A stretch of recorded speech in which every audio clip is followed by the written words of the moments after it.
They're going to talk about this afternoon. All of their topics that they're going to talk about are listed on the screen under their name. Some housekeeping items here. You can customize the webinar and webcam screen setup by using the drop-down arrows on the GoToWebinar screen viewer. This is going to give you access to our, I guess, webcams, our PowerPoint, etc. And what we're doing with the questions this afternoon, since we had an influx of questions in our Q&A portion last Friday, is we're going to have you label your questions at the beginning of them with our different buckets that we're calling them. That's low and your human resources this afternoon. So without further ado, Tom, I'm going to pass it over to you. Okay, well, thank you, Kaylee, and we truly apologize here for the technical difficulties getting started today. Hopefully we've got it under control now. It seems like maybe we overwhelmed GoToMeeting or GoToWebinar here a bit, but anyway, we really appreciate you all joining us here today. We'll try to make up this time here to all of you. And just a couple of things before we get into the meat of things today. As you operate, and I guess like many of you, every once in a while we have a technological hiccup here, but hopefully we've got that overcome. As Kaylee said, we had advertised this session in our promotional items for 1 hour, but we have reserved 2 hours of our time. We will try to answer as many questions as possible for you today. If we can't them when our time is up, by using this GoToWebinar platform, we do have a little day of who's answering the questions or asking the questions back to you. We are going to try to cover in our prepared materials as many of the questions as we possibly can that all of you submitted in advance. So some of your questions may get answered in that manner. If you don't hear that answer, though, please do not hesitate to submit your question again, and we will try to get to it. In addition to us struggling here a little bit with technology, we're also multitasking a little bit here. As I'm sure most of you are aware, the Senate did come to a tentative agreement on the stimulus package last night, but that has not gone to a vote yet. You might see me looking to my left and my right as I monitor a muted TV and a Twitter feed here to see if we have some breaking news while we talk here today. And if we do, we'll certainly bring that to you. And that's a good lead-in, I think, for, I guess, our disclaimer, if you will, that things are changing quickly. A good example is we talked at length in our session on Friday about the payroll tax credit, and we were no more than off the air Friday, and additional guidance came out on how that will apply. And we're going to give you that additional knowledge here today, as well as more guidance that came out last night. So things are changing quickly. What we say here today quite literally could be updated or changed rapidly, and that's why we're going to continue to do these sessions into the near term to keep things as current as we possibly can for all of you. Remember, our Stambaugh Ness communication lines remain open. Call or email your SN rep at any time. Text them if you have their cell number. Also, you can get questions to us through the contact section of our webpage at www.stambaughness.com. We all will be continuing to work through this thing from our remote locations, and we'll stay as accessible as possible. Also, keep your eyes open for emails coming from us, advertising new events, announcements, and such. Keep an eye on our website. Our landing page is now the COVID-19 site with a lot of information there. We're adding information to that all the time. We also will be pushing things out through our social media channels, so LinkedIn, Twitter, Facebook, and such. Also did want to mention, I know some of the questions that have been coming in are pretty specific, and we do have more specific webinars planned. On Friday, the 27th at 3 p.m. Eastern, our Vision and Vantage Point team will be hosting a webinar to talk about how to track some of the payroll items and credit items within the Vision and Vantage Point software. There was actually a similar session held yesterday for our Jira users, and that has been recorded. And if it's not already, it will be posted to the website shortly. And last but not least, we will be doing this all again next Tuesday, March 31st at 2 p.m. So that just a note there again, that will be Tuesday, not Wednesday of next week. And we do expect to have invitations out for that tomorrow. And if we need to, depending on breaking news, we will add additional sessions if needed. Our team again today is the team we had with you last week. I'm Tom Moul. I'm our Strategic Tax Advisory Director at Stambaugh Ness, and I'm going to be talking to you about tax and regulatory issues.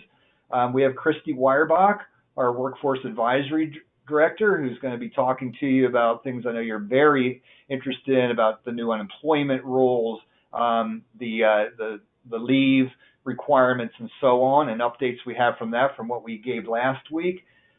Chad Bumball, our Entrepreneurial Services Group Director, is going to be talking to you about cash flow business planning items, and importantly there, a lot of the new federal and some state programs that are coming out with working capital loans, payroll funding loans, and other ideas on that. We have Phil Keeney with us. Phil is our IT Director. Phil shared a lot of things with you last week about some of the trials and tribulations of putting a remote workforce together, cybersecurity issues and such, and Phil will certainly update his comments. And last but not least, Katie Bokniak, our Chief People and Culture Officer, again, we'll talk to you about employee concerns and, again, some of those challenges from overseeing a remote workforce and just some of those, maybe worries and concerns that your workforce has. Are they going to lose their income? What's going to happen and how you can best deal with that? At the end of our prepared remarks, as I said, we will open it up to questions. Kaylee is going to host that for us. We did try to, when you submit your questions, if you can drop them in to the categories that we have there on the screen the best you can. That'll help us funnel them to the right person. But if not, certainly we will all jump in to try to answer those questions. So I get to lead it off today, talking about all things tax and things that are going on. And as I previously mentioned, I guess sometime after midnight last night, the Senate did come to agreement on the bill that's been debated since last week. I'm sure you all saw the ups and downs of that. We thought we had an agreement possibly over the weekend, and then there was some hiccups and some debate between both sides of the aisle. But they did come to an agreement last night. Now, however, that vote is not scheduled until this afternoon. I just glanced over, and I don't think it started yet. And what I have seen is even what was agreed to last night has gone through 5 or 6 corrections. Since that, getting the actual text of the bill out in front of not only the Senate but the House as well.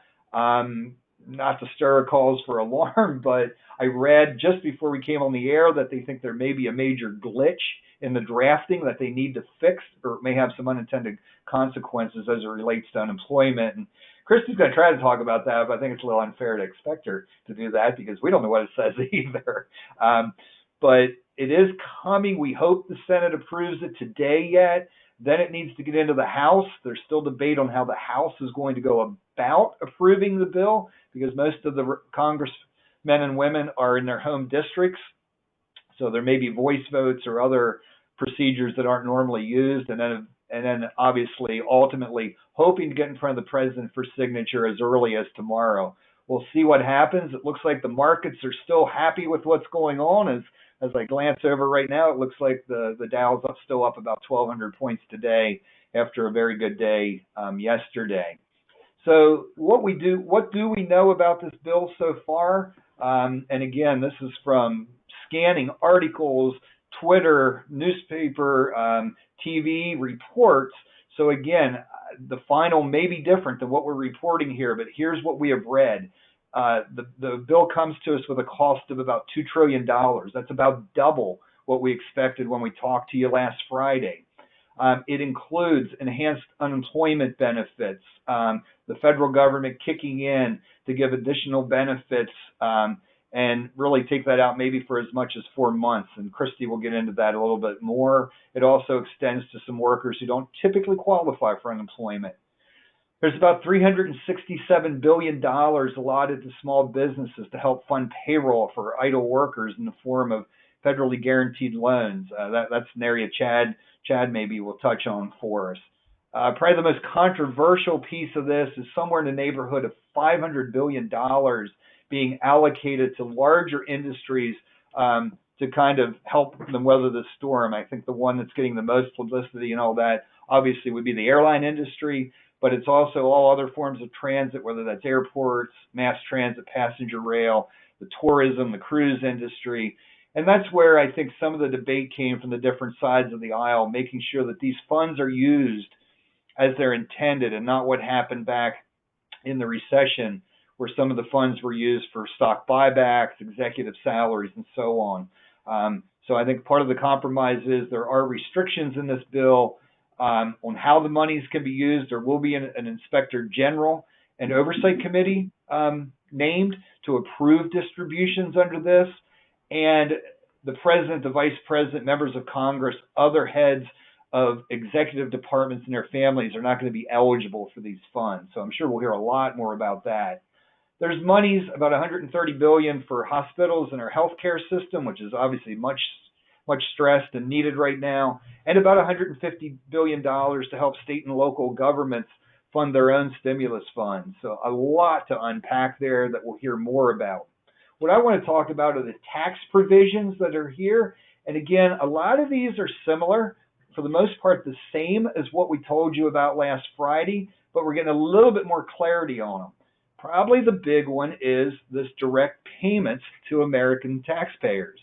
As we understand it now, individuals will receive a $1,200 check, married couples $2,400, and $500 per qualifying child, and that's a child 17 or under.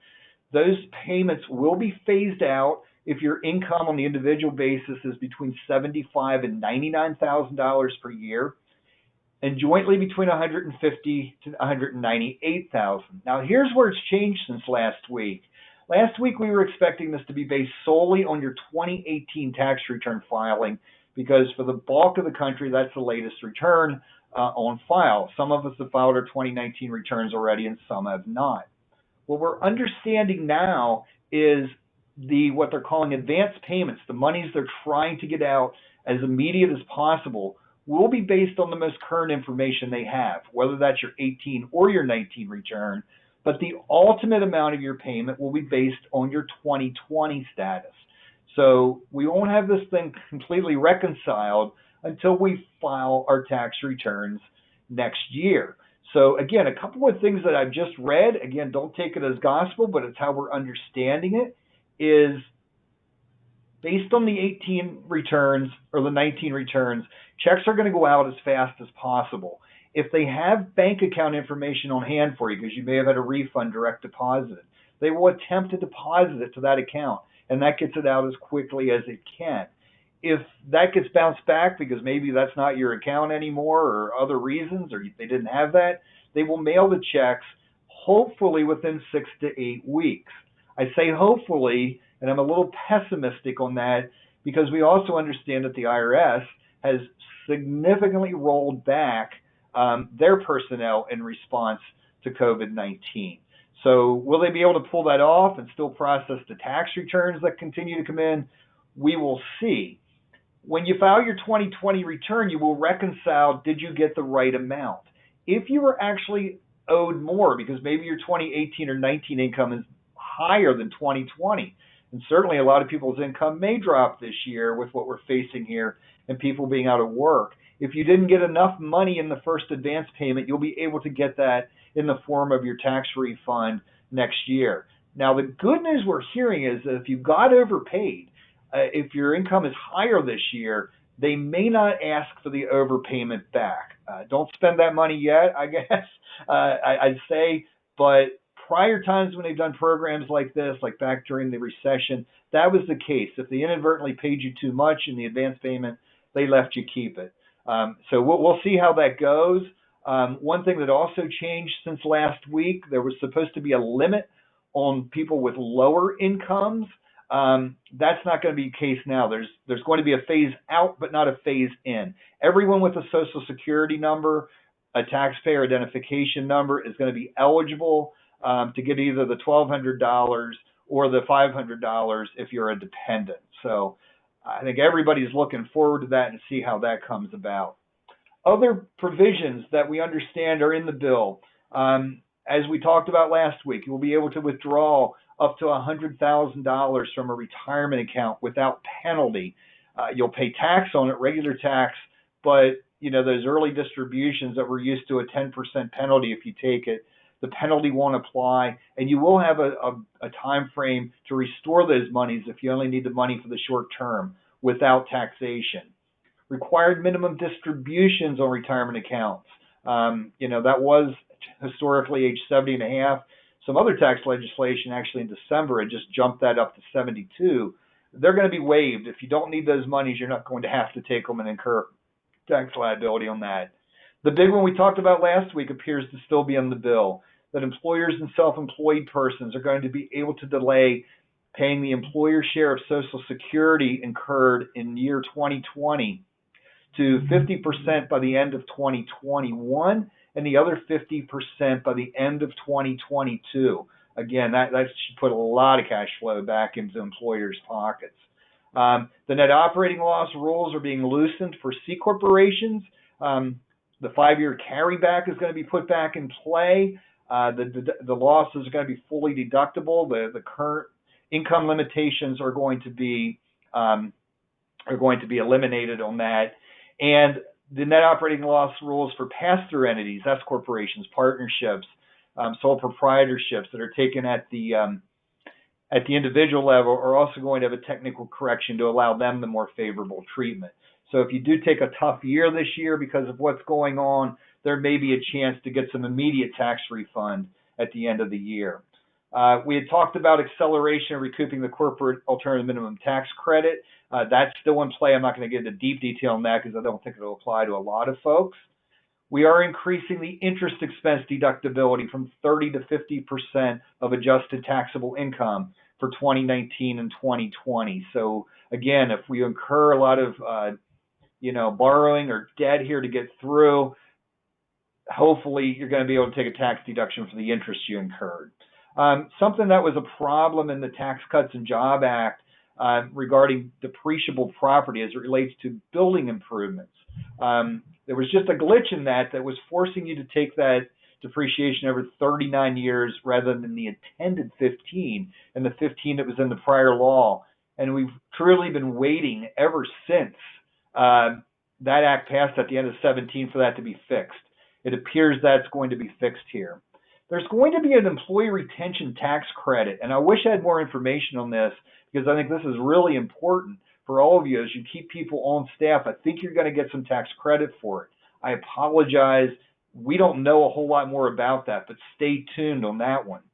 There's going to be an opportunity for employers to make tax-free payments to their employees or directly to the lender on student loan principal. So, if you have some young folks who are burdened by that debt, you may be able to help them out there, get a tax deduction for doing so and not hit them with tax. And this last one I think is just kind of interesting. I've seen a lot of this on the news, that so many of our distillers across the U.S. are changing their operations from making liquor into making hand sanitizer. Well, they're going to give them an excise tax exemption for doing that. So I think that's kind of a nice touch.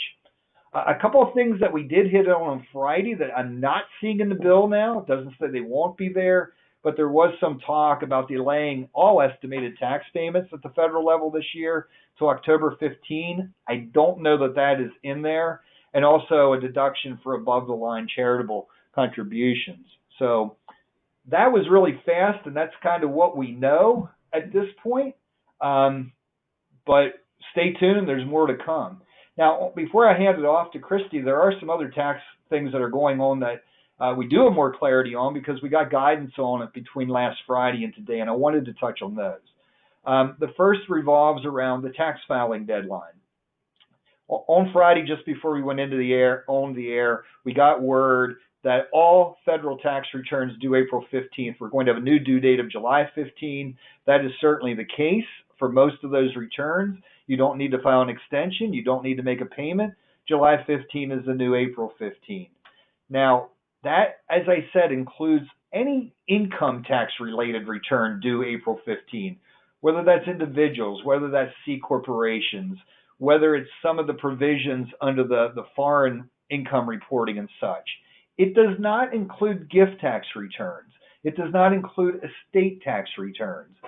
As of today, if you are obligated to file them, they either need to be filed or extended. Now, we're going to keep our eye on that. We think that may get corrected, but as of today, it does not. It does include 2020 estimated tax payments due on April 15. They don't have to be paid till July 15, but what's really kind of odd on this is the guidance put out last night specifically says June 15 estimates are still due on June 15. So think about that. You have to make your second quarter estimate before your first quarter estimate. Our tax team is working on some solutions for that. If you're in that situation, you have questions, please reach out to us. We think we may have some ways around that, and that's if they don't correct that here in the days to come. Unfortunately, if you've already filed your tax return and you have a balance due on April 15 and you set that up for automatic withdrawal or automatic payment, that payment is still going to come out of your account on April 15 unless you take specific action with the IRS to delay that. So if you have a very significant payment that was supposed to be an automatic draw, you may want to take that action. If you were planning to pay it by check, that's all you need to do. Just wait till July 15 and pay it by check. A question we had last time, which we now have clarity on, is the deadline for making IRA contributions for the year and health savings account, HSA contributions, also rolls to July 15. Don't need to fund those accounts for 2019 until July 15. Also, employers who have an April 15 due date, C corporations, you now have till July 15 to fund your retirement plans and still take a deduction for that on your 19 return. There is an FAQ that the IRS put out. It can be found at the IRS's website, and they've kind of committed to continue updating that as they go forward. Now, most states and localities have followed along the federal in some way, shape, or form, but we can't say that with totality. So I would strongly encourage you to check on your state's requirement, your locality's requirement, on whether you have that extension until July 15 or not. Most states have. I'm dealing with a client who's in New Hampshire. New Hampshire has not at this point. So if you're in New Hampshire, you still need to file and pay by April 15 until they would come out with something different. Also beware of other types of taxes, whether that be at the federal or the state level. At this point, first quarter payroll taxes, your Form 941, your Form 940 deposits, they are still due April 30. A lot of the state filings, whether it be payroll, sales tax, personal property, and such, may still be due on their normal due dates. Now, a lot of states are coming out with sales tax extensions, even some sales tax forgiveness, but I would encourage you to check on each state you have a filing requirement. And again, reach out to us. We have a state and local tax team of a number of folks who can research that for you and get you the answer.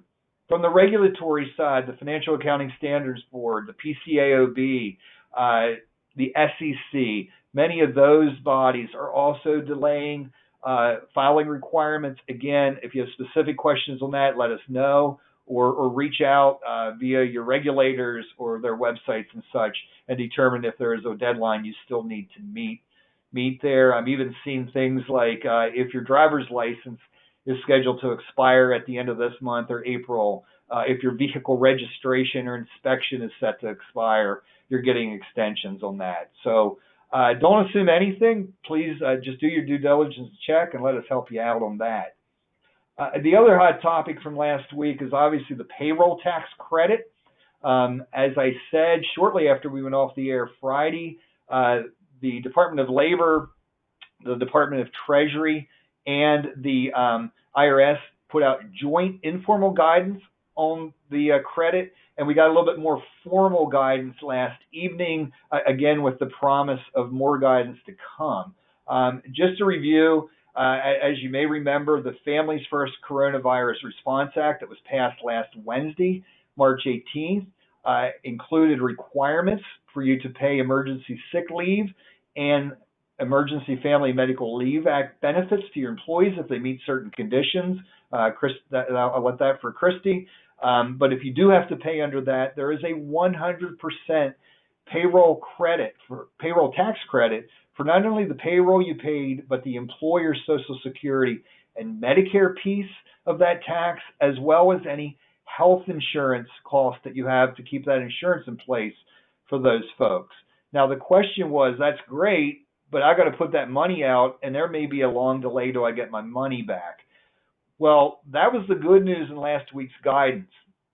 You now are able to offset future 941 deposits with the amount of the credit that you've calculated. So for instance, if you calculate my credit's $8,000 and I have a $10,000 deposit due, you can net that and just pay $2,000 in.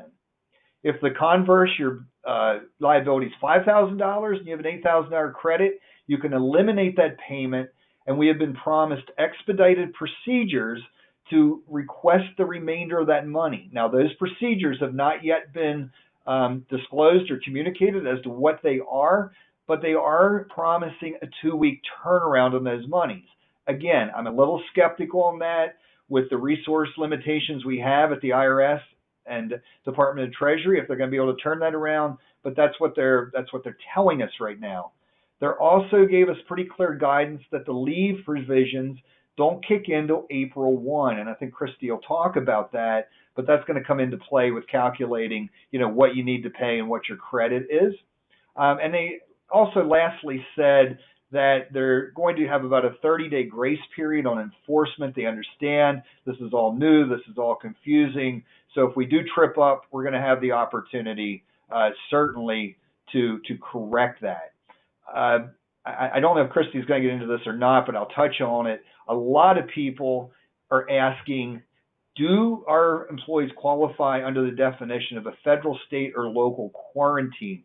If your governor or someone has put in place an order that everyone or certain industries are not allowed to operate, does that meet this definition? Our gut feeling is that it does, but no one seems to have that exact answer yet. It was not in the guidance. But what we do know is there are approximately 100 million people nationwide that are currently under some sort of state or local order. So I would certainly expect that's going to qualify, but stay tuned on that. One more item here, because I know you're probably ready for someone else to talk, but I think this is important too, and I think it actually entered into a few of the questions that we got in advance. There were some questions about what can I as an employer do over and above normal compensation to help employees who are directly affected and having some trouble because of the current situation. Well, there was guidance given under what's called the Qualified Disaster Payments Provision under Internal Revenue Code Section 139. This kicks in when there's a declaration of a national emergency, which President Trump did back on March 13. And what this does is it allows employers, and excuse me for kind of reading this verbatim, but it allows employers to make tax-free payments otherwise not reimbursable by insurance that are reasonably expected to do one of the two following things: reimburse or pay reasonable and necessary personal, family, living, or funeral expenses incurred as a result of a national disaster; reimburse or pay reasonable and necessary expenses incurred for the repair or rehabilitation of a personal residence or repair or replacement of its contents to the extent that the need for repair, rehabilitation, or replacement is attributable to a qualified disaster. So summarizing that, if you have someone who's directly affected and you want to help them out, you can pay them over and above their wages. You get a tax deduction for it. It's not taxable income to them. And just some examples of that could be over-the-counter medicines, hand sanitizers, home disinfectant, child care tutoring, even reimbursing them to get set up for home office expenses because they have to telecommute. There's no federal reporting required on this, There's nothing required necessarily as a policy, but I think best practice, and maybe Katie or Kristi can weigh in on this when they have a chance, but I think we would certainly recommend best practice would be to put your policy in place, get it in your handbook, so it's clear what you are and what you're not going to reimburse. Again, substantiation is not required, but we would always recommend substantiation in case it's questioned. States generally follow the federal rules on qualified disasters, but again, you might want to make sure that, especially as it relates to unemployment compensation wages, they sometimes can differ. From what we read, there's no cap on the amount or the frequency of the payments. So I know a lot of you as employers are, you're struggling yourselves to make do, but if you do have someone that's really in a harsh situation, this is a chance for you to help them out. So with that, I've occupied a lot of the time here, so I'm ready to take a break and hand it off to Kristi. All right. Well, you're allowed to have a break. Great job, Tom. Thank you, everybody, for joining us today. And I will, too, apologize if you see my eyes floating around a little bit. I got a few screens going on here, but I want to make sure that I cover a few specific things during my time today. So one of the biggest questions, as Tom alluded to, that we walked away from last week was surrounding the whole situation with governors mandating that we stay at home, especially if you're in a non-life sustaining business, as they had done in Pennsylvania. So that basically shut down many architecture engineering firms, some manufacturing, food, except for takeout, and we're starting to see that in other states as well. So we weren't clear what the intention was when the rule was passed last week. So we did get a little bit of clarification on that, and it dropped in our last evening. So I'm thankful that we have it so we can provide some guidance. But essentially what the intent of the rule is to help employees during a time when they're unable to work. So if a state governor imposes that an employee can't report to work to the physical location and they don't have the opportunity to work from home or telework, then that's when it would fall into that quarantine or isolation category, and they would be eligible for that paid sick leave. Again, Department of Labor is where you can find that news release that I'm referencing from last night. They've said that they are going to continue to provide us updates. It's almost like a drip, if you will. So could something change? Maybe. I'm not sure, just basing my insight and information on the information that we have available at this time. So essentially what that means is, since I have the ability to work from home, Stambaugh Ness would not pay me paid sick leave because I'm not having a disruption to my compensation at this point in time, and therefore they then would not be able to get the payroll tax credit. So essentially where you could bump into a little bit of a sticky situation, you have a salaried employee who could work from home, but they have a 2-year-old running around and they essentially just can't work because they have to take care of their child. So same as in the provision from last week is that if you're home because your child's school is closed or there's no daycare available, they too would be eligible for the paid sick leave and the extended FMLA coverage, if you will. So it's tough. Do you allow employees to work partially from home and then maybe balance that out with the paid sick leave? Do you lay them off? It's all questions that we receive every single day. So one of the things with this paid sick leave is it's not something that you use consecutively. It's not something you have to use in your whole paycheck, and people can use it till the end of the year. So right now we're all focused on immediately people being out of work, but right now they can't use it because this only becomes effective April 1st. So that's another dynamic we have to kind of dance around. So as you think forward, apparently this COVID could come in 3 waves, right? Immediately what we're dealing with is trying to mitigate it. We could see another influx of it in the fall as we now maybe have treatment options, but we don't have vaccines. And then again in 2021, we're in a different position where we're seeing it again like the flu, which is seasonal. The reason I'm saying this is because employees may have to use this paid sick leave next fall, right? They don't use it now. Maybe they're laid off, or maybe they can work from home. And what if then they become positive with the COVID virus next fall? And now they can't work because they can't, because they're struggling with the illness. So it's those dynamics that we have to keep in mind. And the biggest recommendation I have for you at this moment is that you track this time, whether it's in your time and attendance system, or if you don't have that, create a spreadsheet, because unfortunately these types of leave are not all paid the same way. And I'm not going to regurgitate that because I know we only have so much time to cover so much information. It's all available there on the Department of Labor's website. We did talk about it last week as well. But essentially it's, people that are sick get more than people that are staying home to take care of their child. And you have to know how to categorize that so you know how much payroll tax credit you might potentially be available for, and how much, especially as you would go into that extended FMLA where they're off for 10 weeks because their child's school decided to close for the rest of the year, which is happening in Virginia, and it might happen in other areas. So that you don't want to pay at the full regular rate of pay. You don't have to. And the credit isn't as nice as if it was the employee who was out because they were ill themselves. So a lot to swallow in that, and I do apologize if I talk too fast. Certainly continue to send in questions, reach out to us individually if you have a scenario that you want to walk through, because I do have people asking me, well, what if the employee just says, I want to self-quarantine because they're afraid? Well, that doesn't qualify. They have to self-quarantine because they either have been exposed or their medical professional has forced them to self-quarantine. So there's different dynamics you might face as we move forward, and don't be afraid to reach out to us should you need any help or guidance as you're navigating through this.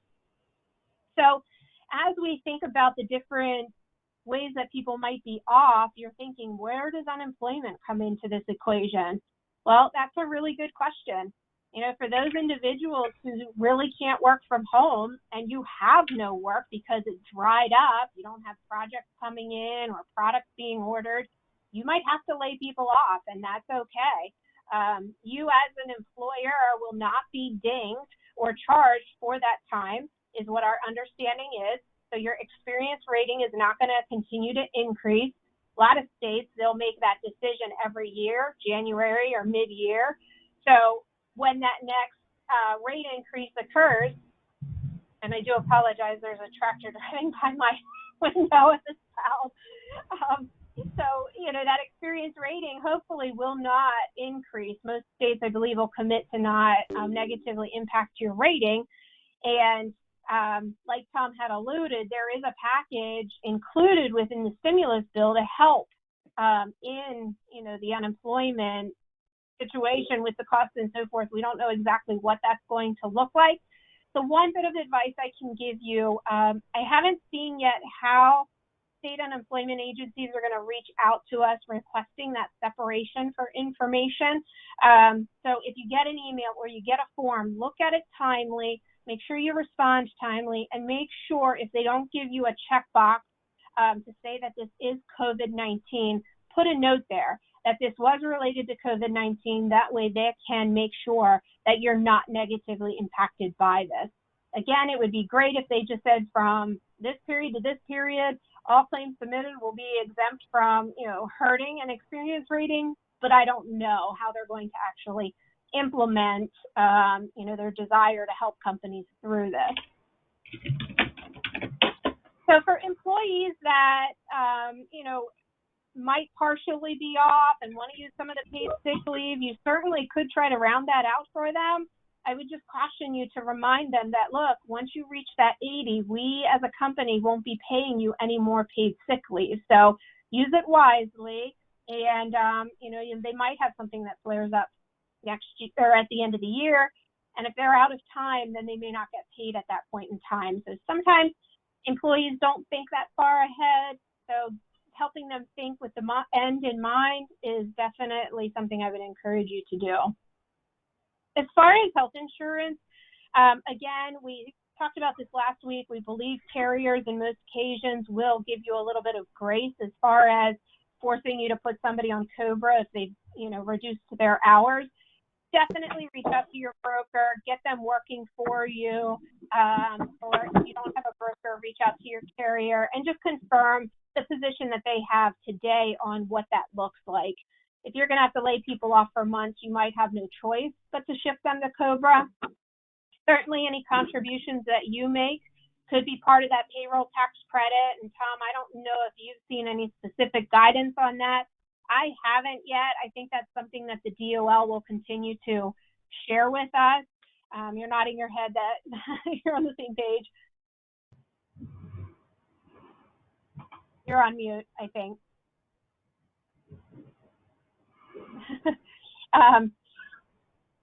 Okay. Actually, I think the system had me muted there. Hopefully you can hear me now. Sorry about that. Yeah. I was talking and no one could hear me. But no, Kristi, I don't believe there, what we shared is the guidance that's out at this point. I know I'm already seeing questions about if we were shut down last week or right now, because it's still March, are we eligible to get this credit? And unfortunately, with the interpretation that came out last night, it appears that it only applies to wages paid under the Act from April 1st forward. I think, is that your understanding as well, Kristi?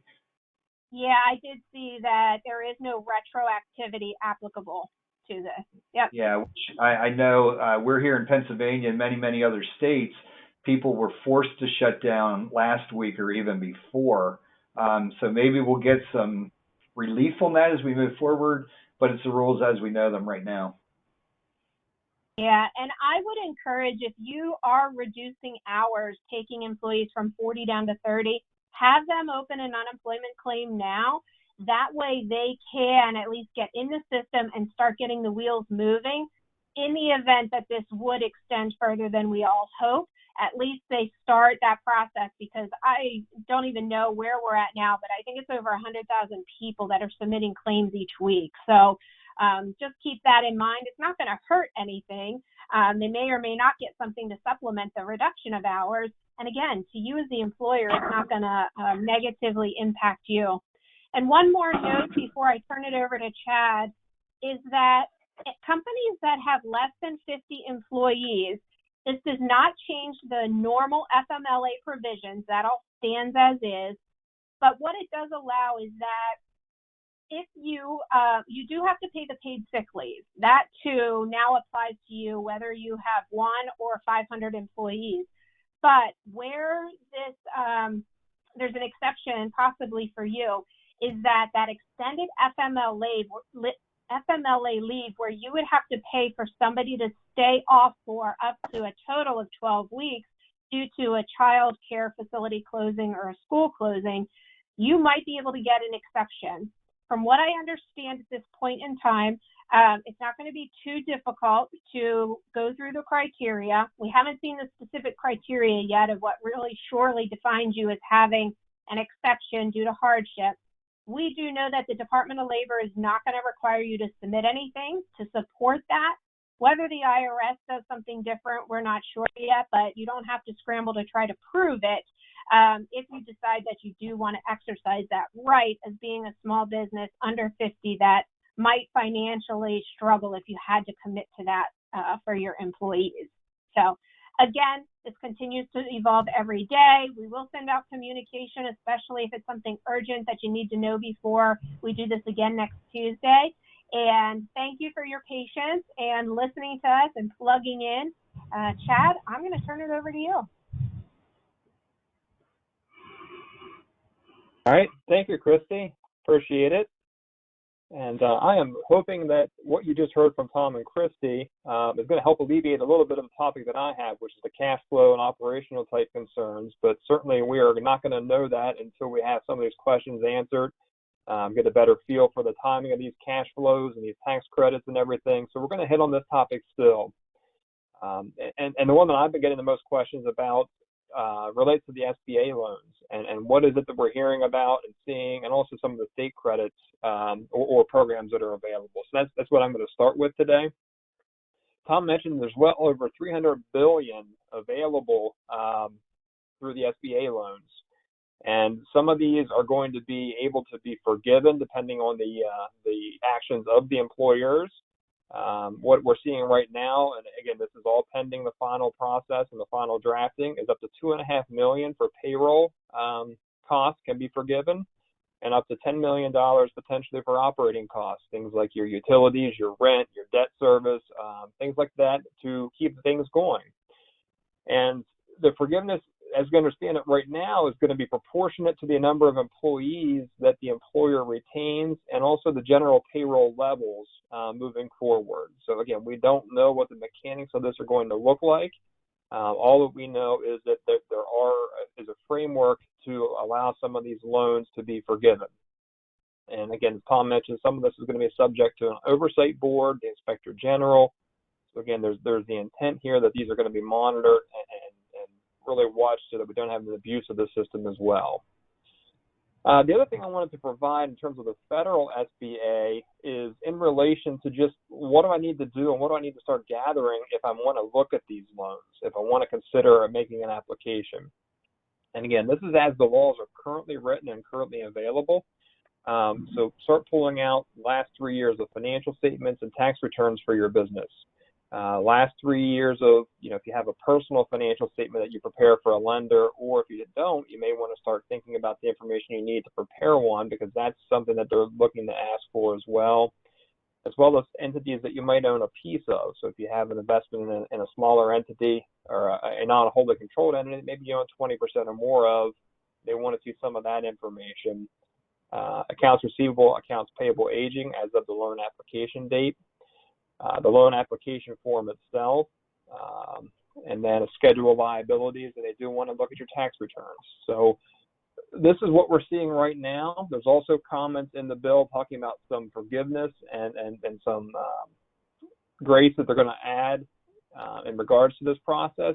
I can't say which of these items will be in the final act and which won't, but if you're thinking about this seriously, that's kind of where it stands and what I've seen thus far that you might want to start gathering and having available.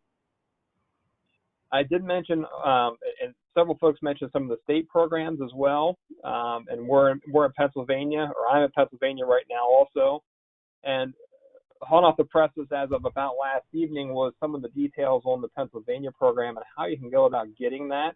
This is a much smaller program than the federal. It's a $100,000 loans for businesses for working capital with less than 100 employees. No application fees, potentially no interest, at least during the first year. No principal payments during the first year, and these are quick turnaround promise on these loans as well. So there's some information that I've shared out on social media in terms of where to go to get to these loans, how to apply. And I've seen a couple other states that have very similar looking programs to Pennsylvania's. I've also seen Maryland has some grants, much smaller than in relation to the federal. I think their number was $10,000 of grant, which basically means it doesn't need to be repaid. But there's a lot of movement on the state level to provide assistance in varying ways, shapes, and forms. And just a closing comment before I kind of go into what I'll call a little bit of cash flow triage here is, most of these programs have some degree of loan aspect. Even the federal is only partially forgivable in most cases, I would think. I think it's going to be pretty hard to be fully forgivable. And when we come out of this thing and when we're ramping up operations and you need to invest in raw materials and fully staffing our folks, there's going to be a time where we need that working capital to ramp back up. So we are going to be borrowing and creating liabilities here to some extent. Maybe some of them have deferred payment terms. Maybe some of them will be forgiven.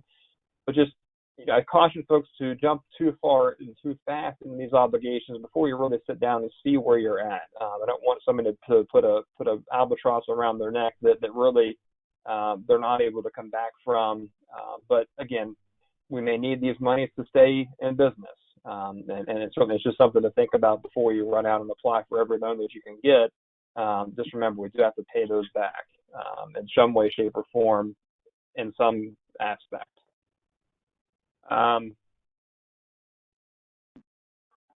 So what I'd like to try to transition to now is we put some ideas out last week about how to manage your cash flow in a time like this, and what do we do?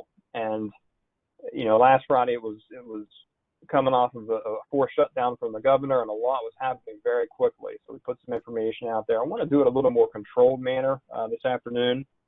So I'm going to walk down through a couple tiers of what I think are things that you should be thinking about cash flow wise right now. And again, hopefully some of the things that we talked about with the Stimulus Act will alleviate some of the needs for these. But first, I think it's critically important to understand where you're at. Gather that information, and then set up a plan to monitor that cash flow. Maybe it's daily, maybe it's every couple days, to evaluate where you are and where you're at in the near term.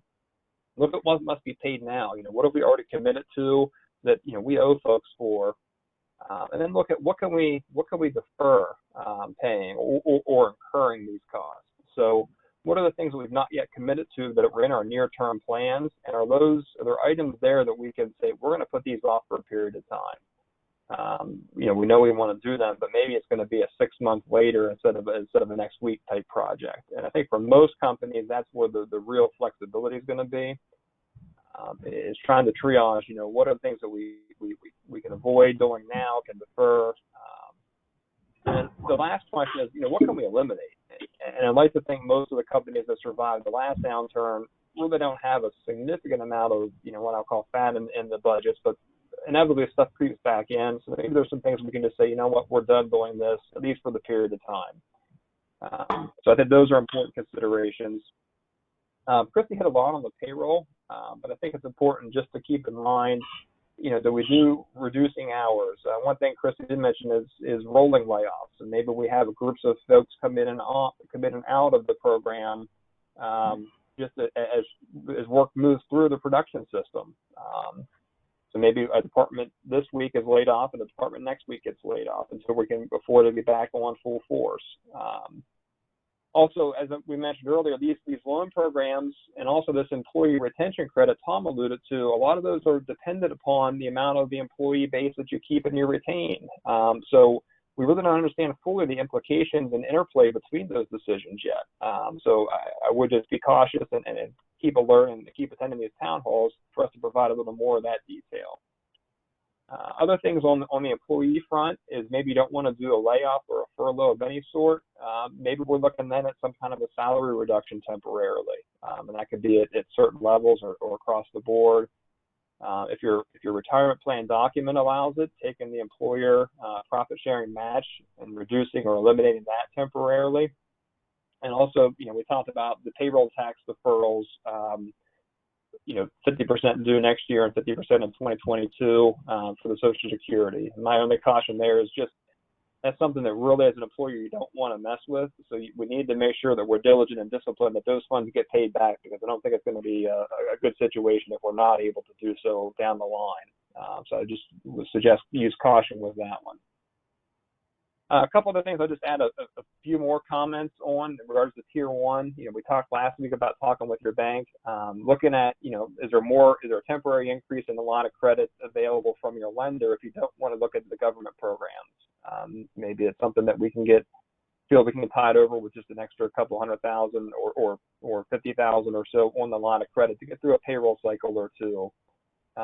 Looking at deferring your existing loans, I've seen quite a few folks mention to me that different banks are communicating to them that there's a 90-day deferral on payments of principal and interest. If you haven't heard from your bank, it doesn't hurt to ask. Also, restructuring your existing loans to reduce monthly debt. Rates are historically low right now. I just saw the Treasuries went negative earlier today, and I'm not smart enough to fully understand how all that impacts interest rates. But it certainly can't hurt to look at refinancing or restructuring some loans to free up cash if it makes economical sense. Calling your customers, I think, is important. As there's some degree of normalcy, hopefully returning to the market. What does it look like now? What are your customers' demands going to be on your business? You need to understand what that looks like in terms of your hiring. and also what that look like for your cash flow. Suggestion would be to maybe look at modeling the different assumptions in terms of, what if production goes back up to X percent, Y percent, 100% of where we were, and do we have the cash to fund that? And also considering your collections, what do we think we're going to get out of our collections from some of our key customers? I would like to think that they would be willing to share at least some of that information with a key vendor. Again, maybe not in all cases, but some. Again, what do they expect their ordering to be going forward? And another key point as you ramp back up from this is thinking about requesting, prepayments, retainers to some extent to help with your cash flow and minimize that collection risk as you feel is appropriate, particularly for items that have large upfront costs. And you have to go out and buy significant raw materials. You may not be able to finance that in the near term anymore. So there's something that you can work with your customers to help share in that so that you can both get to where you need to be operationally. On the vendor side, kind of similar to the bank front, talk to some of your key monthly service providers, maybe utilities, things like that. Are there any deferment options that are available? Is there some kind of a budget payment plan that we can get put on in the near term to help smooth out some of those cash flows? Thinking about we're heading into the warmer periods, your electric bill usually spikes in the summer months. Maybe we can go to a budget plan to save some money there. Question I've gotten a few times is about rent, and is there anything that we can do for rent? And what I've seen and what I've read is that any abatement for rent really is going to be a legal matter to look at in terms of the contract with you and your landlord. So that's something that really there isn't a blanket answer. That's one by one, case by case. But it is something maybe to look out there as well. And I think also importantly, not necessarily for the spend side, but also understand how your supply chain vendors are impacted. Are they working in a state like California or New York that is shut down as well? And how long is your supply stock? How much do you have in inventory until you run out of those key materials that you need to make sales and products? Are there alternative suppliers? Are there friendly competitors that maybe you can work out a negotiation or arrange to sell raw materials between you? Again, trying to just understand what this is going to look like when we come back out of this. A couple other items I'll just mention briefly. Some private foundations are starting to offer grants to help businesses remain viable here. So if you have any foundations in your community that are generous and philanthropic, wouldn't hurt to maybe reach out to some of them and see if they might have any funds available as well. Looking at also the state sales tax relief. Some states require you to prepay sales tax. I'm also seeing some of those states now saying we're going to collect in arrears just as we always have. So that's another way to save a little cash flow. I would check your state's website before you make that next payment. Don't pay ahead unless you have to. So that's tier 1. Tier 2 and 3, I'll just hit into quickly because, as I mentioned, hopefully we're not going to need to go deep into these. But I think the first thing is the SBA state loans would be something to look at, in my opinion. Tom mentioned the individual retirement withdrawals. So if you're a business owner and you want to put some personal capital in, maybe you can withdraw from your IRA, put that into business, hopefully temporarily, maybe restore that in time to not have to pay, any of the tax on those funds. Also looking into tapping into existing equities, and maybe not necessarily refinancing, but if you have real estate that is appreciated in value and you have some equity, maybe we do a cash out refi on those. Or if you have significant cash surrender value life insurance, maybe that's a vehicle to tap into for liquidity. Something else that a number of us have talked about that I'll throw out there, I'm not necessarily sure what side of the fence I fall on this, is, if you have a line of credit, some folks are advocating that you go ahead and take all of that right now, even if you don't need it, just in the event that the bank would want to curtail or limit the lines for businesses that haven't historically used them. So it's something to consider just to have cash available. It's one of those periods of time where cash is going to be king, and we wouldn't want to see that line go away right at the point in time where we're really going to need it. So again, I can't speak to the overall health of every bank in the nation. I think they're much stronger than they were 10 years ago, but certainly it's just something to think about philosophically. Do we want to look into that? The last tier I have is, I'm going to call these aggressive, and really I think these are options of last resort. Low interest credit card rates for businesses. They're great as long as you can be disciplined and pay them off within the low interest rate period, but they can be really damaging with 20-30% rates if you don't. Factoring in your accounts receivable, basically selling your AR for cash today and then paying it back when the cash comes in. Again, that can be significant interest rates as well, but it does help liquidity. And then there's a number of strategies with owner compensation potentially, adjusting the W-4s or taking distributions in lieu of wages, all to try to save payroll taxes. And then the last one, unfortunately, I mentioned only because I think I feel an obligation I have to, is if we're not willing to take on some of these loans or risk as a business owner, do we look at bankruptcy? Do we look at what that might mean and what that might look like? Hopefully we don't see many of the businesses get to that point. That's what all this aid is to stop that option. But I think it's prudent just to consider it. And do you want to sign up for any of these liabilities or these obligations if you know that this is recoverable? The last two items before I turn it over to Phil are just things that I would really suggest not doing in terms of cash flow. The first is delaying the employee's retirement plan contributions. That's a big no-no, and I'm sure Kristi has talked to some of you about this before. It's timely contributions. Up to this point in time, everything I'm seeing are still required by the DOL. So we want to make sure you keep doing that. As I mentioned earlier, you may be able to put us to stop to some of the employer contributions, but definitely employee money, we don't want to touch that. That just leads to some very negative issues. And then also, don't stop remitting your payroll taxes unless you have an exception from the CARES Act or another applicable taxing authority. It's never good to get behind on the payroll taxes, and that's something that will follow you personally, potentially, if you get behind on those. So those are my two do-nots at this point. Certainly, as we learn more and see some more things, we'll add to the list of suggestions. But that's where we're at right now. And Bill, I'll turn it over to you.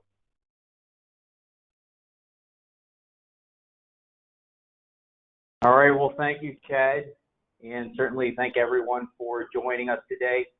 I like to think I'm here more for moral support. I mean, I look at the stuff that Tom, Chad, and Kristi have walked through so far. It just blows my mind as to what's going on in the market and just some of the legislation, the legal side of it, the financial side of it, what's going to happen, what's not going to happen. So it's a good thing I at least have those two individuals to rely on. And just like I said in the last town hall, my role here is to keep everybody working from a technology perspective. Yeah, we had a little snafu earlier, which made me think of the TV show Wreck-It Ralph. He broke the internet. But anyway, just a reiteration from last week's town hall meeting. As you are working from home, do not lose sight of cybersecurity best practices. I'm confident when I say that probably a large portion of home computers are running on an unsupported version of Windows, which definitely leaves the corporate network open to a higher risk of cybersecurity breaches. If anyone recalls earlier this year's January timeframe, Windows 7 operating system is no longer supported. You have to be on the Windows 10 platform in order to obtain the latest updates from Microsoft. So please, as leaders of organizations are evaluating, the remote workforce, what does it look like? You definitely need to be evaluating the type of technology that those individuals have at home as well, and what type of security risk they put back on your network. We do see, and it's shameful to say, but we do see cyber criminals exploiting the hysteria that we have now. We just received an email earlier from our internal IT support, just in regards to being vigilant when it comes to phishing schemes, emails that come through. Make sure that you're trained up. Make sure that you're training your employees. There are, if you look at any of the news articles out there, The phishing emails are masquerading as guidance about COVID-19. So please don't be click happy and go through your email and start clicking on things that come to your inbox.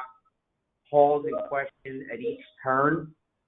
If you are struggling to find solid solutions for communicating with your employees or your customers, I implore you to reach out to someone like Stambaugh Ness. We do have bandwidth. We have solutions for you. And at the moment, there are several big software companies like Microsoft, like Zoom, that are providing solutions free of charge for the next 60 to 90 days, and it could be extended depending upon how long this goes. If there's organizations out there that need additional layers of security as they look at a remote workforce, again, don't hesitate to reach out. We'll be more than happy to provide guidance, hence the reason for us having these town hall meetings.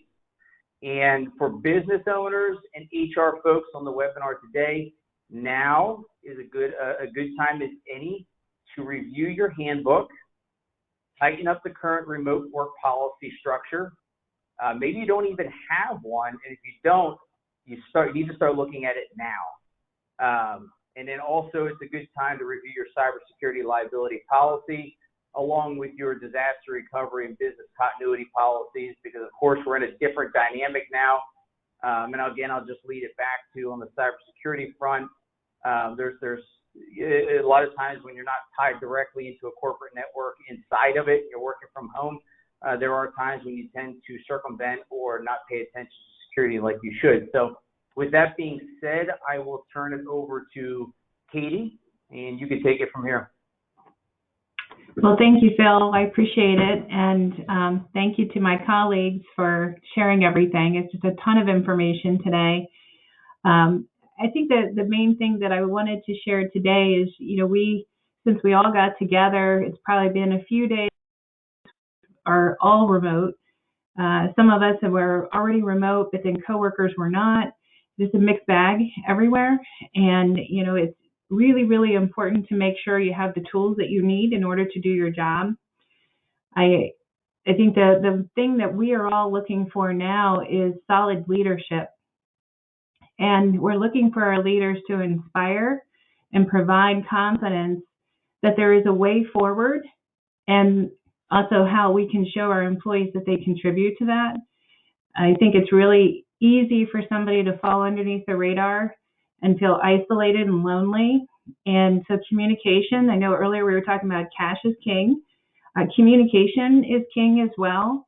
It's that old adage where you communicate up, sideways, and down. Not only are you communicating to the people that you report to, also your peers. It's so important to reach out to them, see how you're doing, and then also, obviously, the people who report to you, your check-ins with them should be frequent, and making sure that it's nothing laborious. It's just, what are you working on? How can I help you? Everybody has a different level of anxiety that they're dealing with right now. And we just want to make sure that people have their basic needs. You think of Maslow hierarchy of needs, and that the basement of that pyramid, food, shelter, clothing. Some of us are still kind of dealing with that. I can't even tell you how many times I see Amazon trucks going by and delivering things like tinfoil and toilet paper. And so it's an interesting time. I think it's important for us to be able to provide a clear way forward for all our employees. There are a lot of companies who are creating task teams. We have that here at Stambaugh Ness, and we had a very great communication that went out, and it anointed certain people within the organization that they run point on things like IT, and then marketing would handle communication. And that way it took the burden off of the others, where they didn't feel like they had to put together communication. You have one point person who's taking care of that for you. And you'd be surprised how much of less anxiety people have if they know what's expected. And then again, showing them how they're contributing. It's real important for them to know, am I really making a difference? This feels so different. I can't see my coworkers. I can't walk down the hall and talk with them. And I think the other thing too is making sure that your well-being programs are in very good shape. I know for us, we use a company locally in the York, Pennsylvania area that has created a little area on their website that just says COVID-19. And when you click on that, it talks about teletherapy because we can't go to a counselor or a therapist in person. And so they created a kind of a new term called teletherapy where they can go and you can talk with somebody online. So just want to make sure that we have those things in place, because once our employees feel like you care about their well-being, then they really feel like this is they're still important, even though, again, you can't see them every day. So with that, I'll turn it back over to Tom. What the heck? What the hell is that?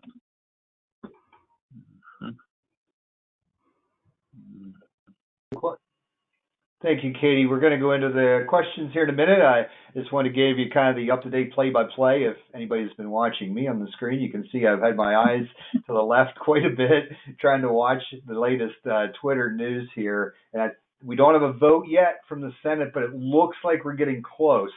I see it reported about 15 minutes ago that the Finance Committee has posted a section-by-section listing of the tax provisions out on the Senate Finance website. And that's typically a kind of a sign that the vote is near. So I think that's good news. It looks like the market is still responding well. So we're getting close. And what I'm reading here is that the final version looks pretty close to the tax provisions that we talked about here a little earlier. And I did see a little bit of information that employee retention tax credit.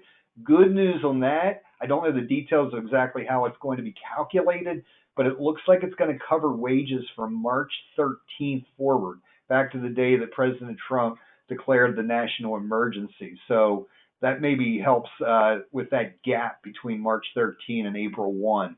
So big positive there. So with that, we're going to get into the questions. If everyone is not already unmuted, if Kaylee or Jesse, whoever's controlling that, you could unmute us all, and we'll kick it back to Kaylee to start feeding us the questions. I think we have about 40 minutes or so. I know we get started late, so if we do have enough questions, maybe we can run a little bit late with those questions as well. So, Kaylee? Alrighty here. We have a large handful of questions here, so I'm trying to go through and pick out the questions of the people that are still hanging in there with us. So this one is going to be for you, Tom, regulatory related. It says, if I pay an employee that is in quarantine currently due to a wife being tested, and I pay under the new sick leave with our next payday, will that qualify for the credit if it is prior to the 4/2 date? Yeah, unfortunately, it appears that it will not. That we thought when we read the guidance that came out last Friday night, it appeared to have language in that said immediate, but the language that came out in the more official document yesterday seemed to be pretty clear. And Kristi, if you think anything different, please chime in. But it seemed to be pretty clear that it applies to wages paid under all those circumstances from April 1 forward. So like I said, this employee retention credit that's part of the new bill maybe will be, be kind of a savior for us on that and bridge the gap on that.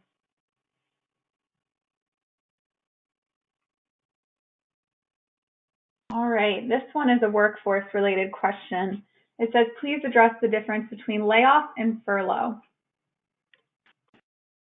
Layoff is a more permanent, if you will. Furlough might be that you rotate, like Chad had said. So furlough would be maybe 1 week on, 1 week off. Yeah, you do have options as to when you expect your work to come back. Maybe you can limp through by having people take 1 week off, 1 week off, or on. But in other cases, you might have to lay them off until you can call them back. And I'm hoping that it's minimal, that we have permanent layoffs, but I could see that being an option as well. Katie, anything that you want to extend on that? No. Okay, this is an HR question, so I'll hand this one to you, Katie. I have an employee that has only worked for us for 3 weeks. He texted his supervisor today that he did not feel comfortable working, so he would not be coming into work until further notice.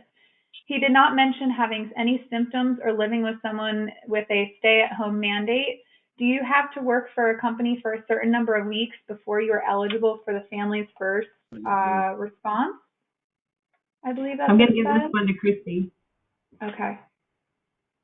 Yeah, there is a 30-day minimum time that they had to work for the company. And, you know, it's unfortunate, but employees can't just pick and choose because they're scared. So if they're not making themselves available and ready for work, they could potentially disqualify themselves from unemployment. Again, that's going to be up to the unemployment agency and office if they choose to file as to whether or not they'll allow this to still go through because it is COVID-19 related. We have to see a few of these play out before we can be sure of how they're going to handle those situations. Because I can't imagine that's going to be the only one that we see. Okay, perfect. And this came in when Tom was speaking, so I'm going to pass this to Tom. Is it your interpretation that we can reduce staff hours as opposed to layoffs and still have the stimulus loan forgiven? I'm going to be honest, I'm not sure that I have the answer to that. The stimulus loans are something that's part of this new package. I don't think we have detail on that. And Chad, I'll get your opinion on that one as well. Chad, I believe you're muted. What I've seen on that is they look at the proportionate payrolls. So they would look at your average payroll before and after the event. So I think it would have an impact. I've not seen the definitive wording on that specifically, but if you reduce payroll by 80%, I would assume there's some kind of a conversion factor that a little bit less of that loan becomes forgivable than if you would retain everybody to 100%. Again, I just don't know the details. All right. This also came in for Tom, during his time. When do extensions have to be filed? Okay, yeah, I can answer that one. We did get pretty clear guidance on that one. Extensions will not need to be filed until July 15 at the federal level. The July 15 is really the new April 15. You're not required to file anything or make any payment before July 15, with the exception of that little quirk for June 15 estimated payments. But assuming that doesn't apply to you, you have till July 15 to get your returns filed. If you aren't able to file by July 15, you would follow the normal extension processes that you did before, and that extension would still be good till October 15 for an individual. If you're a C corporation, well, I guess same off to October 15. All righty, and Kristi, this one's for you. In the past, we've not been required to follow FMLA because none of our locations have more than 50 employees within 75 miles of one another. The Families First Act seems to remove this exemption. Is that true? No, it does not for the regular FMLA provisions. It does remove it for the extended, which only relates to if an employee has to have time off due to their child's school or daycare facility closing down and they can't get care otherwise. And again, that's where if you have less than 50 employees in total, you might be able to apply for the hardship.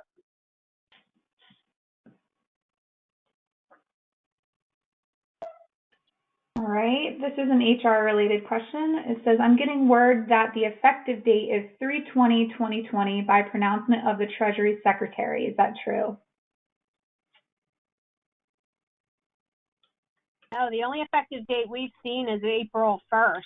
Initially, it was April 2nd, but they changed it by one day in the notification we saw yesterday. Yeah, and I'm just speculating on this. Kristi, correct me if you think differently. I'm thinking that April 1st is relevant because that starts a new reporting period, second quarter reporting. I think they may have done that just for the ease in the reporting. Gotcha. That makes sense.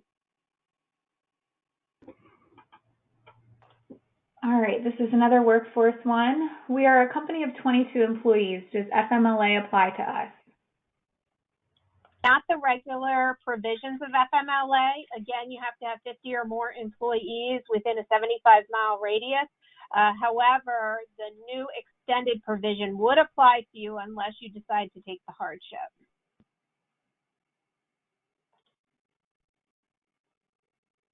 All righty. If they are off for childcare asking for the 12 weeks, can they qualify for 2 weeks paid time too? Yes. So they could, for the first 2 weeks is essentially unpaid under the extended FMLA provision, but they can use that paid sick leave if they qualify for it for those initial 2 weeks. So essentially, it's the same 12 weeks that you would have for another FMLA type of qualifying illness, somebody has surgery, maternity, etc. So they aligned it with that. But yeah, they can have both to make 2 plus 10 to 12. All right, this is a regulatory one. I heard the new legislation allows for employers under 50 to request exemption. Are there qualifications that need to be met in order to receive the exemption? Kristi, help me out if I go astray here on that, but I think that's what you were just referring to. That applies to the Emergency Family Medical Leave Act, where technically, if the person cannot come to work because of child care, you do have to pay them under those provisions Kristi just talked about. But you can deny them that and force them to come to work, or not force them to come to work, but not pay them under that act if you're able to show a hardship that they're not being at work creates undue stress on your business.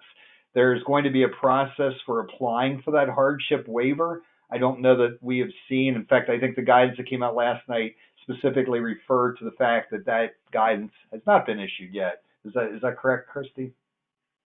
That is correct, and they even committed to giving more information today. Whether or not everything else that's happening today kind of pushes that back, but I would expect we'll hear at least one more communication this week yet, continuing the conversation on this Families First Act. All righty, this is a cash flow question, so Chad, I'll direct this one to you. For an SBA loan, would you recommend going through SBA for a loan directly or with some help? Well, I think given the number of variables that we kind of described in terms of the payroll levels and what may or may not be forgiven, I certainly think some help might be appropriate. My guess is that SBA is going to be inundated, so I don't know if their resources are going to be able to handle all these requests and help folks through that. But certainly, I think it's always good to just have somebody else look over your thoughts and what you're looking at. Specifically, a lot of those metrics and how difficult it's going to be, we just really don't know. But because of all the interplay, like I said, I think it warrants just having somebody else take a look at what you're thinking. I don't know if you think differently there. No. This is another question that is related to the SBA loans. It says SBA state loans. Are these just general SBA loans versus SBA economic disaster loans? The state loans I mentioned are the well, let me back up. The SBA loans are the economic disaster, although they're going to morph into whatever the CARES Act is going to call them. What we talked about mostly today is subjected to the final writing of the CARES Act. So the economic disaster was a little different. That's what we hit on mostly on Friday. This is kind of the next evolution of those. The state loans are completely separate. Those are state funded, state programs administered, although I do see a lot of similarities. I know all the governors are talking at the state level. My hunch is that's why we're seeing some of those similar programs at the state level, but they're on a much smaller scale on the SBA.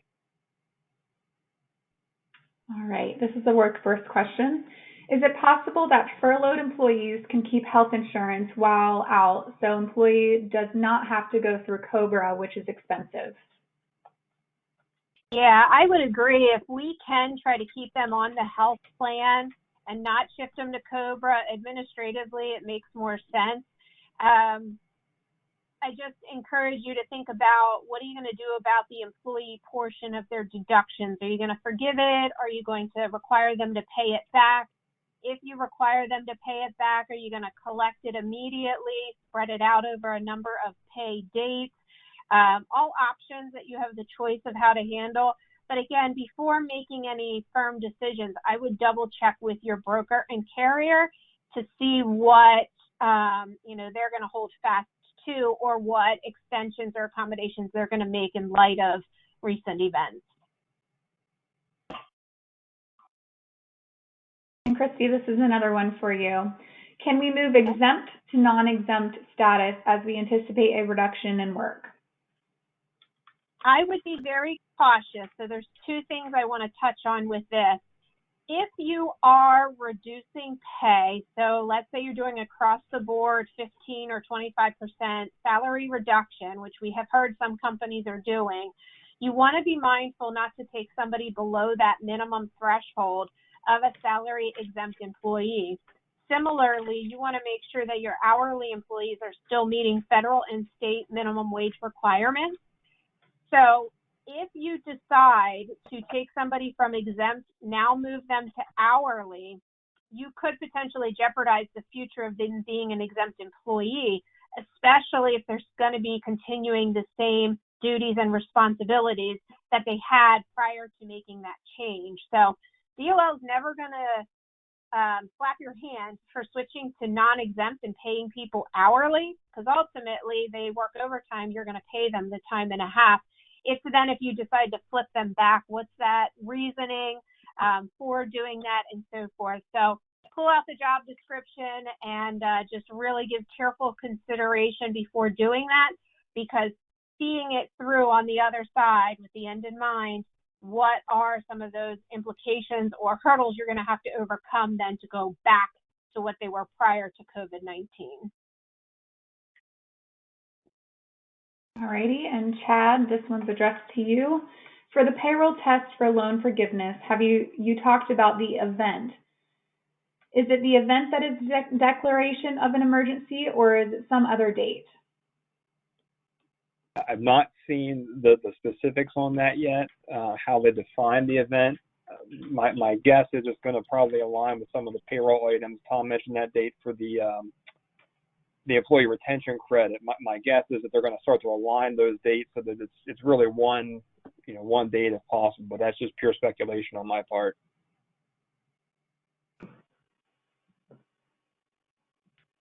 All right.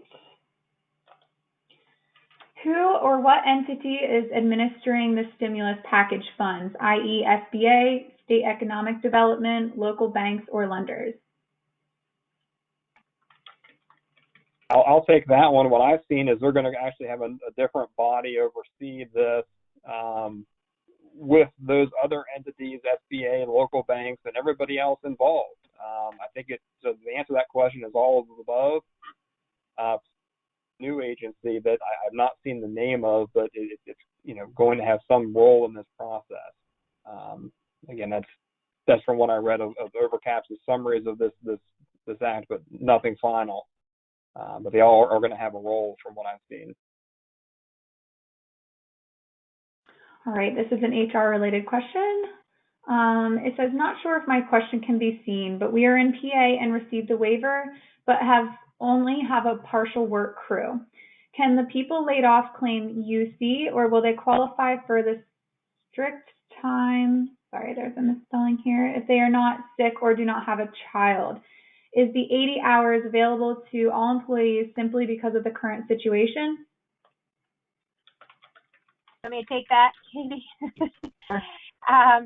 Yeah, so if you truly have a reduction in work, lack of work, then encourages employees to file for the unemployment.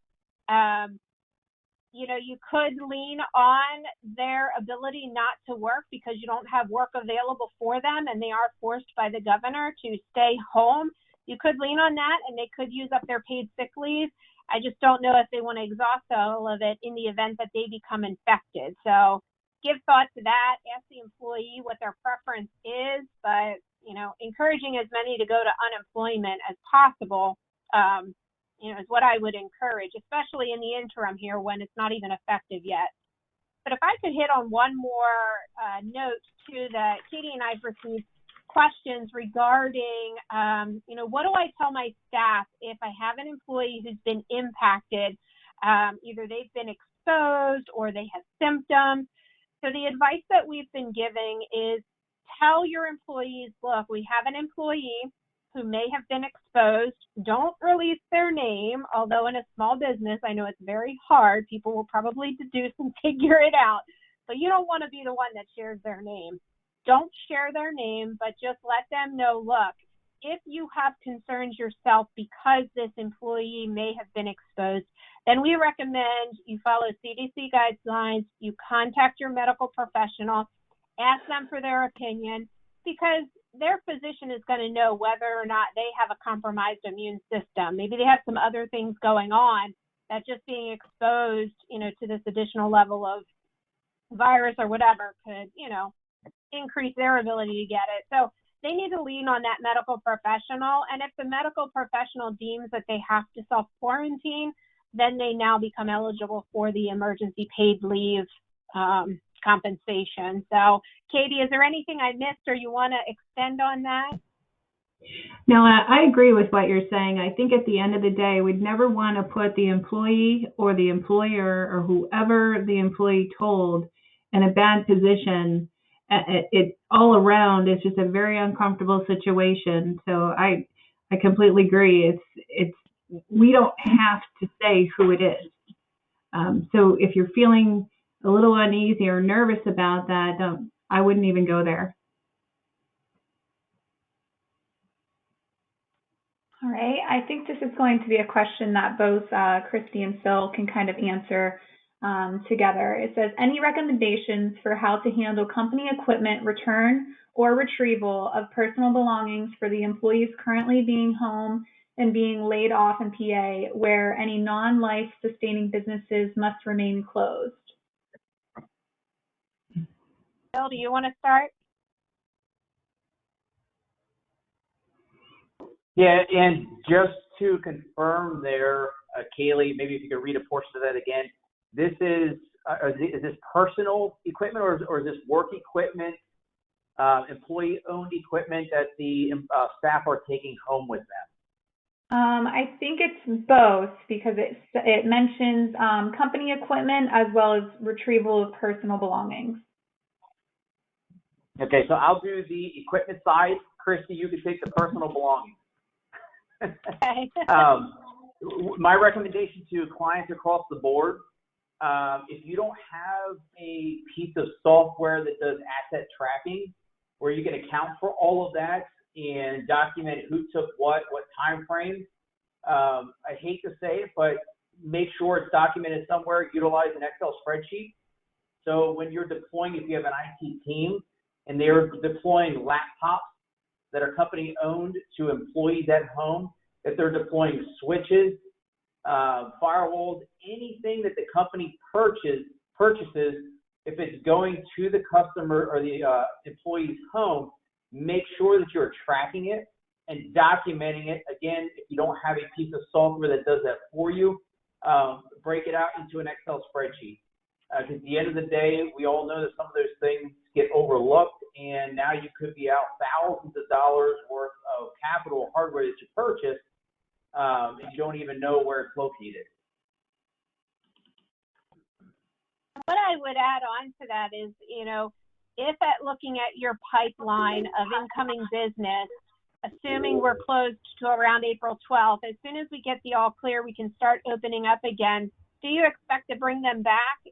Is it in a 30-day window?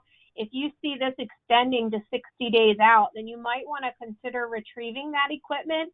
You can always reissue it back to them, but you really don't want to lose too far sight of it because you might end up with lost equipment along the way. And I think it's perfectly acceptable to do a handoff at some point, whether it's at your company location or you meet somewhere in between. You're just trying to eliminate bringing more than 10 people together and you're doing it quick and inconspicuously. I think you'll be okay in that way, because some companies might be forced to do a permanent layoff and you'll be faced with having to collect that back. Alrighty, I believe this is another one for Kristi. It says, is it correct that if we lay off employees solely because we don't have the work to sustain them because of the pandemic and government orders and workload is down, they do not qualify for the Emergency Paid Sick Leave or Emergency Family and Medical Leave Expansion Act? They are eligible to apply for unemployment compensation. Correct, because the act is not in effect yet. Alrighty. All right. It says, how specific do you recommend we track time separately for sick, quarantine, taking care of child, home, from school, or etc.? Yeah, I would be very specific. Tracking it for the 5 different reasons is helpful, 4 or 5, however you want to handle that, because like I said before, you're going to have to pay them differently, and there's also, caps on to how much you'll get as a credit, plus you'll also have caps as to how much they can receive. So those who are getting the paid sick leave because of their own personal situation get paid most. So you want to track them separately from the employees who are taking time off due to school closure and so forth. And then you also want to track the other ones who are getting it because they can't work. They don't have the ability to telework. So that's 3 ways at a minimum I would be tracking them. Whether you decide to break out the paid sick leave separately from the extended FMLA leave for those individuals with the child care challenges, that's your choice. So that would be a 4th way that you might break it out. Okay. The next question says, has the DOL given any guidance on what basis the sick leave pay is to be calculated for commissioned employees, that their pay varies month by month? You would use the regular rate of pay defined by the Department of Labor, so you would have to take into consideration the commission, I believe. So you would look back. I had seen 2 weeks as a general guideline. Maybe for this situation, you'll have to go back a month to figure out that average regular rate of pay. But essentially, what's the total compensation they earned divided by the hours that they worked to get to that regular rate? Yeah, Kristi, I think I would add that I think in the guidance that came out last night, there was actually a section specific to commissioned employees, and I can't quote what it said off the top of my head on there, but there were some pretty specific guidance as to how to calculate that. Okay. This one is for Chad, related to cash flow. Do you have a list of non-bank SBA lenders? I've been unable to find a list on the SBA website or internet. For non-bank, I have not seen anything yet. The SBA disaster site, I think, is going to be where they're going to track all that information and provide it.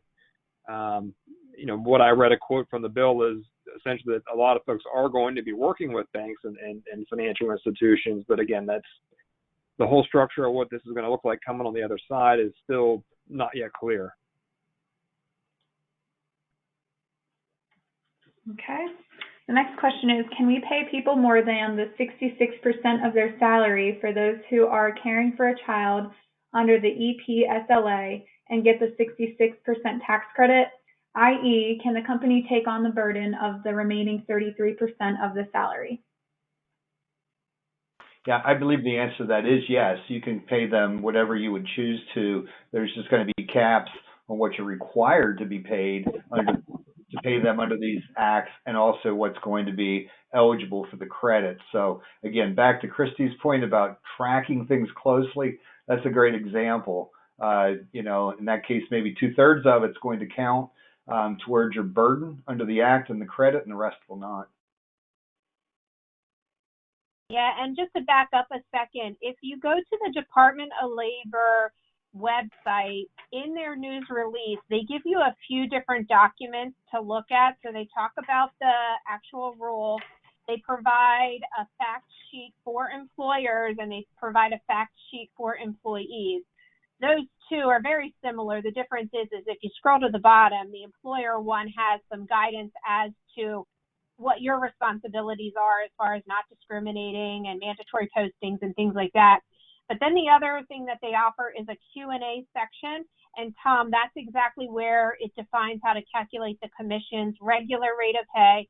It also addresses if you use temporary employees from a temporary agency, if you're considered a joint employer with anyone. And I think it also might give guidance on unions. I know that was something raised in the initial questions we had received. So I would encourage you to go read through those, and we are happy to help interpret any of what we're seeing there if you have any follow-up questions surrounding your specific situation or scenario.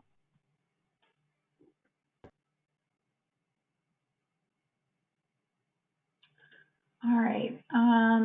This one is a workforce question. When must sick pay be paid? Only if the employee has the symptoms? No, if they're unable to work because of a quarantine or isolation order, then they too may be eligible. Again, their ability to work is that they don't physically have the type of work or responsibilities that they can do remotely.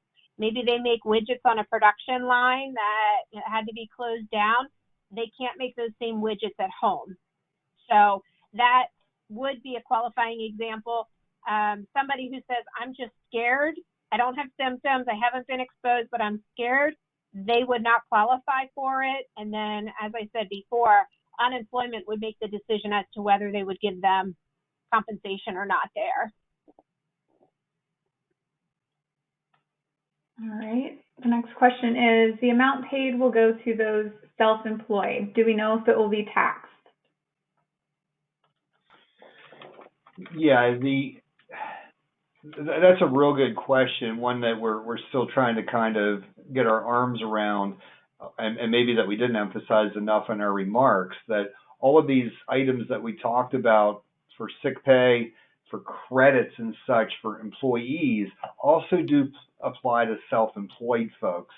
So they have to be tracking as well when they're not basically allowed to work because of the quarantine, when they're not able to work because maybe they do have the symptoms or they are caring for a child, and they're going to be able to claim credits. They won't necessarily get paid directly. You know, it's not like an employer pays you and then the employer gets a credit. Here you are the employer per se, so you'll be able to request credits.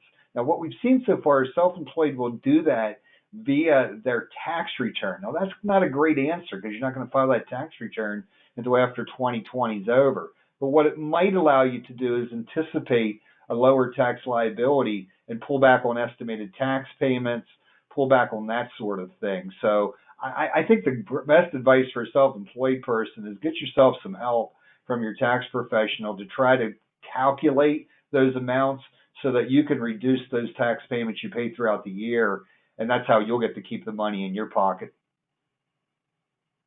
And one thing too is that, you know, it's unfortunate because especially like S Corp owners have to pay into unemployment, but they can't collect it. We're hopeful that maybe there'll be an exception to this.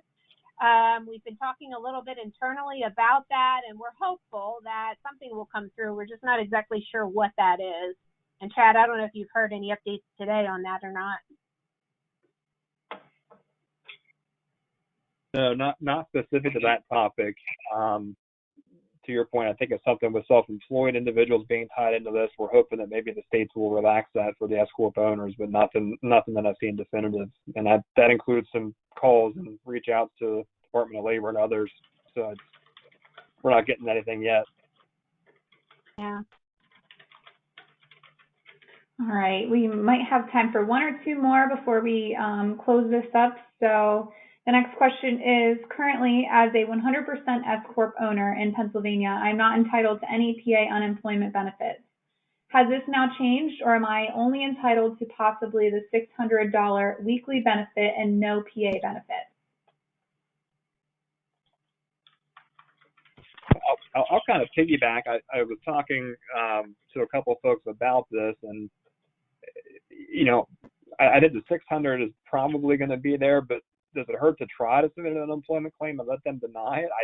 I don't know. I don't think there's any negative to that from anybody's perspective. So you can give it a shot. But right now, with what we know, is the current laws say no. But give it a shot. Yeah, and I might add to that, and Chad, correct me if my interpretation of this is wrong, but some of the things that may be coming out when this bill comes through that aren't necessarily unemployment, but they may be the ability of a small business like an S corporation to borrow money to make payroll and then have that borrowing forgiven. And hopefully the S corp owner's salary could be inclusive of that. So there may be new ways to go about, in essence, being funded. It's not necessarily unemployment. It may not even be this payroll credit. It may not be the employee retention credit, but just other ways that, certainly we're going to know a lot more, I think, when we reconvene next Tuesday, and I'll help you with that. So I think one of the best advice that we can give everybody, no matter what your questions are, is continue to just kind of keep tapping the brakes here and be patient, because we're learning more every day. And I think once this bill gets passed, and let's keep our fingers crossed it does, there's going to be a wealth of information and more options for us all to utilize.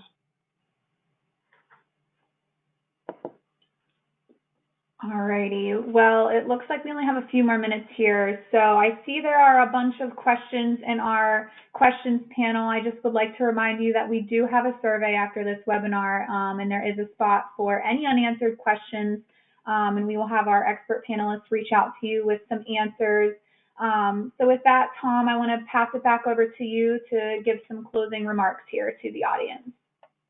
Okay, and I don't know, Kelly, if everyone's agreeable, since we were a little late getting started, I'd certainly be willing, if we just want to go another few minutes, maybe till 4:05 or so with questions, if you do have a number of them. Is everyone all right with that? Because I know we have a number of people still on the line. So I'm good. Why don't we take it out to 4:05 and then we'll close it up. All right, perfect. Let me pull up the question. All right, this one says, we shut down all field operations in PA due to governor's shutdown, but kept key employees on the payroll. Should I track this time separately in hopes that this time will be qualified under the tax credit? I guess I'm not sure I completely follow when you say kept them on the payroll. If that means kept them on the payroll and they're not working, yes, track that. But again, unfortunately, for the credit we've talked about the most, it's going to apply to wages from April 1 forward. So if they're still off under those provisions, in fact, if they are off under those provisions after April 1, it may not even be a choice. You may have to pay them if you qualify under the credit provisions, but that's where you'll get reimbursed on that. So these wages pre-April 1, I think we're going to have to look to some of the other provisions that are just in their infancy here and are coming out, or, it may be, they charge them with their annual leave, their PTO, their sick leave, or those type of options. So we certainly are in a kind of a limbo period here, not just in Pennsylvania, but in many states, from the date that our state governors or the mayors of city shut us down until April 1 kicks in. Kristi, and anything you want to add to that?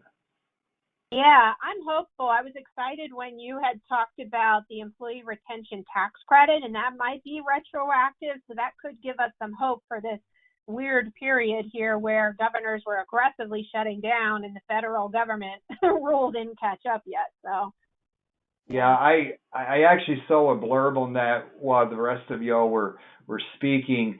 It doesn't look like it's a 100% credit, but at least it may be some contribution to that. And then coupled with these loans that Chad talked about, maybe we can borrow the money and ask for forgiveness, and that gets us whole on all of that. Yeah. Alrighty, another question is, do you have information on where we will get the notices about the act to post for employees?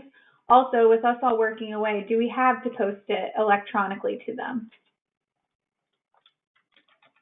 So the Department of Labor issues news releases with anything new that they're making available. Then they give you a link to the supporting documents. So at first, we will get it electronically. You can print it and post it if you're still open for business. But if you have an electronic way to communicate with employees, I would encourage you to get it in their hands as soon as possible. I would imagine at some point in time, you'll be able to buy printed versions or posters very similar to labor law posters. But again, I think just a printout would be sufficient. And they'll give us guidance on when that drop dead date is that it has to be posted or issued. So more to come on that. Okay. The next question is kind of a scenario. If we have an employee who is theoretically work at home, their work type allows for it, but they don't have internet access to connect to the office, is that a qualifying condition? I would lean on the qualified disaster relief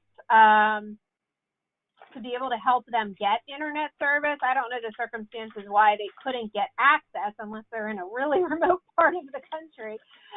But maybe you could make that investment on their behalf. They don't have to claim it as a taxable fringe benefit, and it allows them to continue to work. Tom, anything else on that? I think that actually is a great idea, Kristi. That's a great way to take advantage of that provision that's, I think, little known. I suppose if for whatever reason that's still not possible, then you have to look back to the reasons. If they're only home, that for a non-qualifying reason, where they're not in a local quarantine, they're not caring for someone, a child or someone who's affected or themselves, then I don't think you have any real obligation.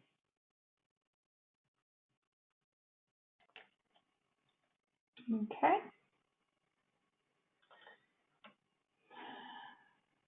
How does eligibility for paid leave or paid childcare differ for laid off employees?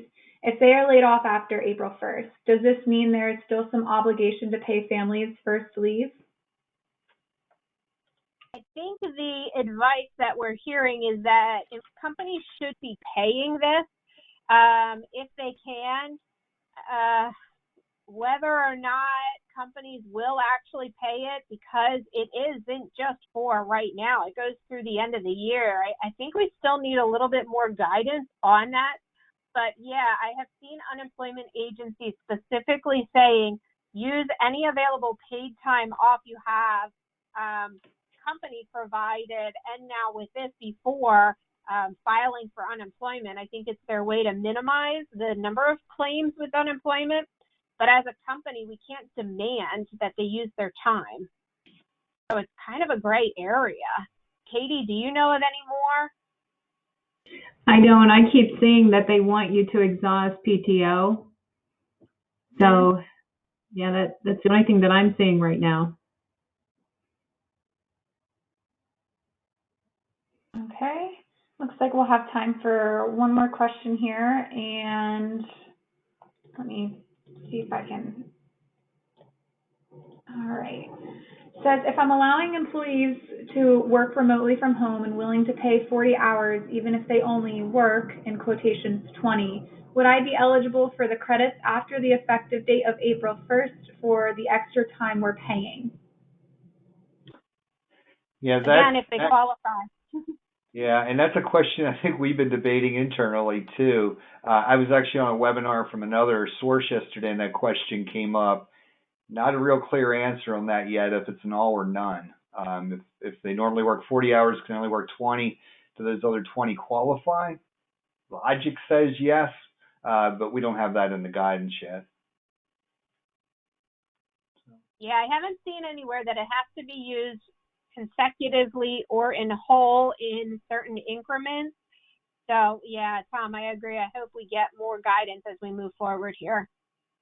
Yeah, and I will say we've said that so many times today about needing more guidance, but I think we do have to give credit where credit's due. The regulators have moved the guidance out to us, not only on the credit, but on many other things rather quickly. I mean, remember, this bill was passed less than a week ago. It was late last Wednesday night, and we've already gotten some guidance on it.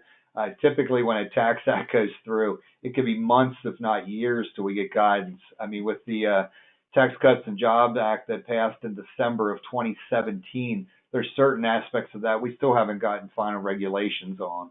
So I think we do have to give our regulators some credit. This is unprecedented, and we do have to have a little patience, and that's why I think it was important when they said last week, they're going to be a little bit lenient in enforcement as well. So we will be able to kind of correct ourselves, go back on that. And I think that's why having these sessions every week is important too, because hopefully each week we can give a little bit more clarity to what the situation is. Mm-hmm. Excellent point, Tom. Yeah. So I guess with that, we will wrap up the questions today. Kaylee, thank you very much for being our moderator on them. I know we probably still did not get to all the questions. So we'll be convening as a group and kind of splitting them up and trying to reach out to folks individually on questions we didn't answer. And if they are questions that are really good relevance, we'll try to build them into our comments in the next section. So thank you all for coming. Again, apologize for a hiccup at the beginning, but I guess we're like many other firms out there, we're stressing the bandwidth that we have available to us. So we'll try to figure out how to avoid that in our next session. As we said again, and I can't repeat this enough, it's an ever-changing environment out there. Things are changing all the time. My last peek over here to the TV says the senators are still warning they may oppose the bill unless the massive drafting error is fixed. So let's keep our fingers crossed that gets fixed, and sometime tomorrow now, not today, but tomorrow, we'll have a bill in hand. So again, keep the lines of communication open to us. Contact your SN rep or any of the 5 of us here on this call at any time. You can find our information at our website, certainly here in the promotions for this section. Use the contact tab at our website as well to reach out to us. Keep your eye out on social media, the email, and such for other things. Again, the reminder, we will be doing the Vision and Vantage Point session tomorrow at 3 p.m. Eastern. You'll see Kristi again there, along with Susan Patrick from that group. There is a recording of yesterday's Ajira session that Val Higgins and Brian Zabonik hosted on our website. So if you are using those particular softwares and have questions, please take a look at that. Again, our next town hall is currently scheduled for next Tuesday, March 31st at 2 o'clock Eastern. Invites will be going out on that shortly. Again, if something major breaks or there's something that needs to get to you, we will get one of these scheduled and get invites out to you quite quickly on that. So with that, we're going to sign off for today. We hope all of you stay safe. All of your companies are weathering the storm as best they can. And by all means, keep in touch with us, and we're all in this together. Thank you. Bye now. Thank you.